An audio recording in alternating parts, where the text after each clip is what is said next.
The ending of Transformers Rise of the Beast was all things considered hopeful. After a globe-trotting battle to stop the Terracons, the Autobots and the Maximals stood victorious. Unicron was driven back, at least for now, and the Earth was saved once again by the good guys. Optimus Prime delivered a heroic speech about unity, the future, and fighting together as one. And to top it off, Noah gets his life back on track. After Mirage sacrifices himself to save Noah, we see a heartfelt moment where Noah painstakingly repairs his fallen Autobot comrade, bringing Mirage back to life with some good old-fashioned human ingenuity. How that was even possible honestly deserves its own video in the future. But beyond that, the ending teases something much bigger. Just as Noah is settling into a new rhythm, he's invited to a secret job interview, only to discover that it's a recruitment pitch from none other than G.I. Joe. With one scene, the doors are flung wide open for a shared cinematic universe between Transformers and G.I. Joe, one that will likely never see the light of day due to how this movie performed in the box office. But here's the thing, this wasn't always how the story was going to end. Rise of the Beast went through several rewrites during its development, and one early version of the film had a much darker conclusion. In that version, Optimus Prime would have been sucked into the portal and stranded with Unicron after destroying the transwarp key. Mirage wouldn't have come back. And instead of ending on a victory, the film would have closed with separation, uncertainty, and a looming threat of a cosmic war. No resurrection, no rousing victory speech, just an ominous cliffhanger like in Transformers The Last Night. So, what changed? Why did the filmmakers decide to pivot to a more hopeful finale?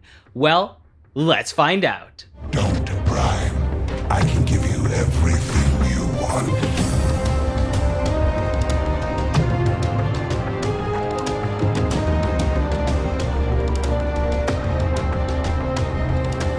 Alright, so before we dive into the original ending of Transformers Rise of the Beasts, and how it could have drastically reshaped the direction of the entire franchise moving forward, here's a quick word from today's sponsor, Private Internet Access. Going online without a VPN is like Bumblebee trying to sneak through enemy lines in vehicle mode, without his radio muted. Every signal you send is up for grabs. Your ISP, network admins, even old Sector 7 spooks could be watching. And in a digital world where your data is more valuable than Sentinel Prime and Stasis, you can't afford to leave yourself unprotected. And so that's where Private Internet Access comes in. PIA is a virtual private network that hides your IP address and encrypts your internet connection through a secure tunnel. That means your activity stays protected from hackers, trackers, or let's be honest, Soundwave. I love PIA because they are the world's most transparent VPN provider. With over 30 million downloads and a strict no-logs policy that's been proven in court and verified by a third-party audit from Deloitte, it's also open source, meaning anyone can inspect the code, which makes it one of the most trustworthy VPNs out there. But beyond privacy, it's also great for entertainment.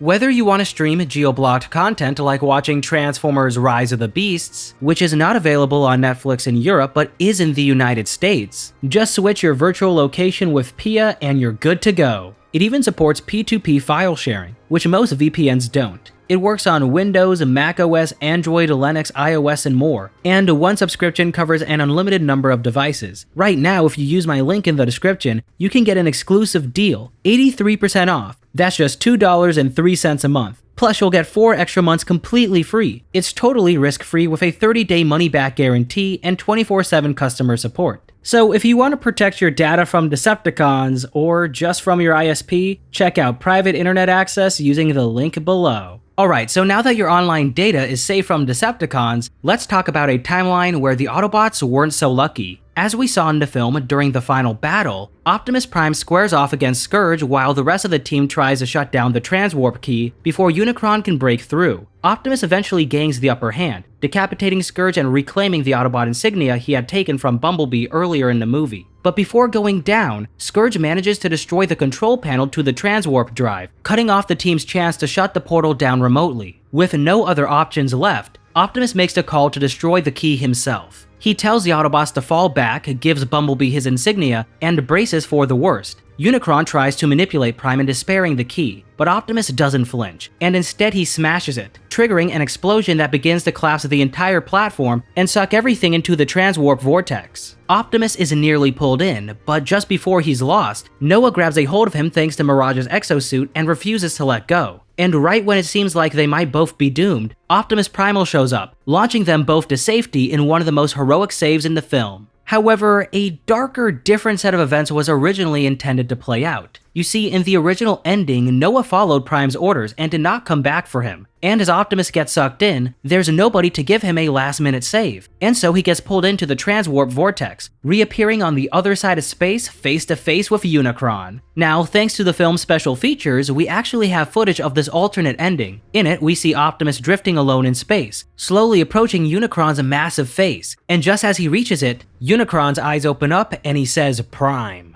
It's a haunting image, one that would have completely changed the emotional tone of the movie. So why didn't this make it into the final cut? Well, according to director Stephen Caple Jr., the original ending just felt too bleak. In an interview with The Hollywood Reporter, he explained that while test audiences responded okay to the darker version, something was missing. There was no applause, no sense of triumph. And coming off the back of a global pandemic, audiences were craving something more uplifting. Caple will go on to say that in this earlier version of the movie, Mirage did not come back, and Prime's sacrifice was permanent, leaving viewers with more questions than answers. This led him and the team to rework the ending, making sure each of the main characters got a win. Prime doesn't get captured by Unicron, Mirage gets rebuilt, Noah not only saves the day but gets his life back on track, and Elena gets the recognition she deserves. All of it was designed to end things on a more hopeful, energizing note, especially in a post-pandemic world, where audiences were looking for something to cheer for. In the end, Transformers Rise of the Beast chose optimism over despair, and while the original ending might have packed more emotional weight and set up a darker future, the final version leaned into hope, redemption, and a fresh start for these characters, as well as this newly rebooted universe.